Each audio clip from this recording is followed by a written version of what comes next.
Kannada logs ಚಾನಲ್ಗೆ ನಿಮ್ಮೆಲ್ಲರಿಗೂ ಸ್ವಾಗತ. ಎಲ್ಲರೂ ಹೇಗಿದ್ದೀರಾ? ಚೆನ್ನಾಗಿದ್ದೀರಾ ಅಂತ ಭಾವಿಸ್ತಾ ಇವತ್ತಿನ ಲಾಗನ್ನು ಸ್ಟಾರ್ಟ್ ಮಾಡ್ತಾ ಇದ್ದೇನೆ. ಮಾರ್ನಿಂಗ್ ಬ್ರೇಕ್ಫಾಸ್ಟ್ ಎಲ್ಲ ಮುಗಿಸಿ ಇವಾಗ ನೆಲ ಎಲ್ಲ ಗುಡಿಸಿ ಒರೆಸಿ ಸ್ನಾನ ಎಲ್ಲ ಕೂಡ ಮಾಡಿಕೊಂಡು ಬೆಡ್ಶೀಟ್ ಎಲ್ಲ ಇವಾಗ ನೀಟಾಗಿ ಬೆಡ್ಡಿಗೆ ಹಾಕಿಬಿಟ್ಟು ಇವಾಗ ಬೆಳಿಗ್ಗೆ ಮಿಕ್ಕಿರುವಂಥ ಬ್ರೇಕ್ಫಾಸ್ಟನ್ನು ಕೂಡ ಎತ್ತಿಡ್ತಾ ಇದ್ದೆ.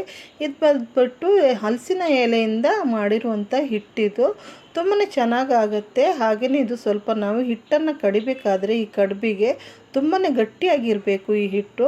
ಹಾಗೆಯೇ ಸ್ವಲ್ಪ ಹಿಟ್ಟು ಕೂಡ ಮಿಕ್ಕಿತ್ತು, ಹಾಗಾಗಿ ನಾನಿವಾಗ ಒಂದು ಪಾತ್ರೆಗೆ ಇದನ್ನು ಶಿಫ್ಟ್ ಮಾಡ್ಕೊಳ್ತಾ ಇದ್ದೇನೆ. ಇದನ್ನು ಸ್ವಲ್ಪ ನೀರು ಸ್ವಲ್ಪ ಹಾಕಿ ನಾನು ದೋಸೆ ಹಿಟ್ಟಿನ ಹದಕ್ಕೆ ನಾನು ಇದನ್ನು ಮಿಕ್ಸ್ ಮಾಡಿ ಇವಾಗ ಫ್ರಿಜ್ಜಲ್ಲಿ ಎತ್ತಿಟ್ಟೆ. ಇವಾಗ ನಾನು ಇಲ್ಲಿ ಮೆಂತ್ಯ ಹಾಗೆ ಹಸಿ ಜೀರಿಗೆಯನ್ನು ಹಾಕ್ಕೊಂಡು ಕಷಾಯವನ್ನು ರೆಡಿ ಮಾಡ್ಕೊಳ್ತಾ ಇದ್ದೇನೆ. 2 ಗ್ಲಾಸ್ ನೀರಿಗೆ ನಾನು 1 ಸ್ಪೂನು ಹಸಿ ಮೆಂತ್ಯ, 1 ಸ್ಪೂನು ಹಸಿ ಜೀರಿಗೆಯನ್ನು ಹಾಕಿ ಇದು 2 ಗ್ಲಾಸ್ ಇರುವಂಥ ನೀರು 1 ಗ್ಲಾಸ್ ಆಗುವಷ್ಟು ಕುದಿಬೇಕು. ಚೆನ್ನಾಗಿ ಕುದ್ದಿದ ನಂತರ ಅದು ಆರಿದ ನಂತರ ನಾವು ಇದನ್ನು ಒಂದು ಜಾರಿಗೆ ಶಿಫ್ಟ್ ಮಾಡಿ ಅಥವಾ ಗ್ಲಾಸಿಗೆ ಹಾಕ್ಕೊಂಡು ಇದನ್ನು ಕುಡಿಬೋದು. ಹಾಗೆಯೇ ಇದನ್ನು ನೈಟ್ ಕೂಡ ನಾವು ಇದನ್ನು ಕುದಿಸಿ ಇಟ್ಟುಬಿಟ್ಟು ಖಾಲಿ ಹೊಟ್ಟೆಗೆ ಬೆಳಗ್ಗೆ ಕುಡಿದ್ರೆ ತುಂಬಾ ಚೆನ್ನಾಗಿ ಬೆನಿಫಿಟ್ ಕೊಡುತ್ತೆ ನಮಗೆ. ಇದು ನಮ್ಮ ಹೇರ್ ಫಾಲಿಗಿರ್ಬೋದು, ಹಾಗೆಯೇ ಈ ಗಂಟುಗಳಲ್ಲಿ ಬರುವಂಥ ನೋವಿಗೆಲ್ಲ ತುಂಬಾ ಒಳ್ಳೆಯದಂತ ಹೇಳ್ತಾರೆ. ಇವಾಗ ಇದು ಆಗಿದೆ. ಇವಾಗ ನಾನು ಇದನ್ನು ಜಾರಿಗೆ ಕೂಡ ಹಾಕ್ಕೊಂಡು ಇದನ್ನು ಕುಡಿದ ನಂತರ ಸ್ವಲ್ಪ ವೆಜಿಟೇಬಲ್ ಎಲ್ಲ ಇತ್ತು ಅದನ್ನೆಲ್ಲ ಸಹ ಕ್ಲೀನ್ ಮಾಡಿ ಎತ್ತಿಟ್ಕೊಂಡು ಹಾಗೆಯೇ 2 ತೆಂಗಿನಕಾಯಿಯನ್ನು ಕೂಡ ನಾನು ಇದು ತುರಿವೆ ಮಣೆಯಲ್ಲಿ ತುರಿದುಕೊಂಡೆ. ಯಾಕಂದರೆ ನಾವು ಅಡುಗೆ ಮಾಡಬೇಕಾದ್ರೆ ತುಂಬಾ ಈಸಿ ಆಗುತ್ತೆ. ಹಾಗಾಗಿ ನಾನು ತೆಂಗಿನಕಾಯಿಯನ್ನು ತುರಿದಿಟ್ಕೊಳ್ತೇನೆ ಟೈಮ್ ಇರುವಾಗೆಲ್ಲ. ಇವಾಗ ನಾನು ಮಧ್ಯಾಹ್ನದ ಅಡುಗೆಗೆ ತಿಳಿಸಾರು ಮಾಡ್ಕೊಂಡಿದ್ದೇನೆ. ಹಾಗೆಯೇ ಇವಾಗ ಪಲ್ಯಗೆ ಕ್ಯಾಬೇಜನ್ನು ಕಟ್ ಮಾಡಿ ಇಟ್ಕೊಳ್ತಾ ಇದ್ದೇನೆ. ಇದು 2 ದಿನ ಆಯಿತು ಕ್ಯಾಬೇಜ್ ತಂದು. ಸ್ವಲ್ಪನೇ ಅದು ಎಲೆ ಮೇಲೆಲ್ಲ ಸ್ವಲ್ಪ ಬ್ಲ್ಯಾಕ್ ಕಲರ್ ಇತ್ತು, ಅದನ್ನೆಲ್ಲ ಕಿತ್ತು ತೆಗೆದು ಇವಾಗ ಸ್ವಲ್ಪ ನೀಟಾಗಿರುವಂಥ ಪ್ಲೇಸಸ್ನೆಲ್ಲ ಕಟ್ ಮಾಡಿ ಇವಾಗ ಅದನ್ನು ಪಲ್ಯಗೆ ನಾನು ನೀಟಾಗಿ ಕಟ್ ಮಾಡ್ಕೊಂಡೆ. ಇಷ್ಟು ವೇಸ್ಟ್ ಆಗಿತ್ತು.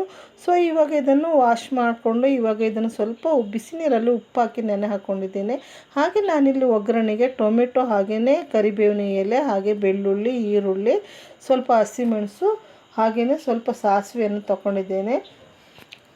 ಇದು ಪಲ್ಯ ಮಾಡೋದು ಎಲ್ಲರಿಗೂ ಸಹ ಗೊತ್ತಿರುತ್ತೆ, ಹಾಗೆಯೇ ತುಂಬಾ ಈಸಿ ಕೂಡ, ಬೇಗನೆ ಆಗೋಗುತ್ತೆ.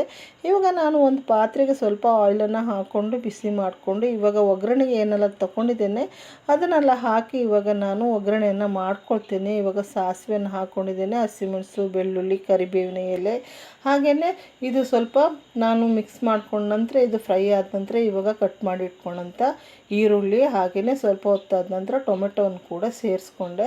ನಂತರ ನಾನು ಇದಕ್ಕೆ ರುಚಿಗೆ ತಕ್ಕಷ್ಟು ಉಪ್ಪನ್ನು ಹಾಕ್ಕೊಂಡೆ. ನಂತರ ಅದಕ್ಕೆ ಸ್ವಲ್ಪ ಟರ್ಮರಿಕ್ ಪೌಡರನ್ನು ಕೂಡ ಹಾಕ್ಕೊಂಡು ಇವಾಗ ಇದನ್ನು ಚೆನ್ನಾಗಿ ಮಿಕ್ಸ್ ಮಾಡಿಕೊಂಡೆ. ನಂತರ ಇದು ಸ್ವಲ್ಪ ಇದು ಮಿಕ್ಸ್ ಆದ ನಂತರ ಕಟ್ ಮಾಡಿ ಇಟ್ಕೊಂಡಂಥ ಕ್ಯಾಬೇಜನ್ನು ಕೂಡ ಇದಕ್ಕೆ ಸೇರಿಸ್ಕೊಂಡು ಚೆನ್ನಾಗಿ ಮಿಕ್ಸ್ ಮಾಡಿದೆ. ಇದೇನು ತುಂಬ ಹೊತ್ತು ಬೇಯಬೇಕಂತ ಇಲ್ಲ, ಸ್ವಲ್ಪ ಹೈ ಫ್ಲೇಮಲ್ಲಿ ಇಟ್ಕೊಂಡು ಸಾಕು, ತಕ್ಷಣಕ್ಕೆ ಇದು ಬಾಯ್ಲ್ ಆಗುತ್ತೆ.